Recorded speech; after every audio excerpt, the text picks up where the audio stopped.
चल. सर कुठे गेले? पाटील मॅडमच्या मागं. तुम्ही ओळख ना त्यांची. चला.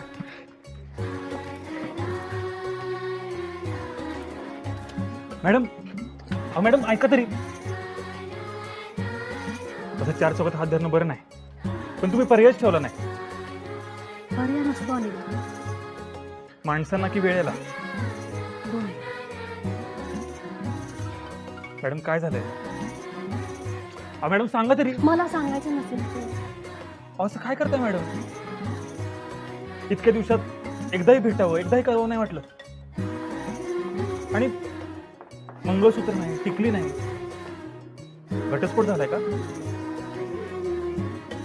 मॅडम काय सांगाल की नाही? झालं असेल काही. मला माझं आयुष्य माझ्या पद्धतीने जगू दे. तर खूप कष्टातून आपलं सांगितलं.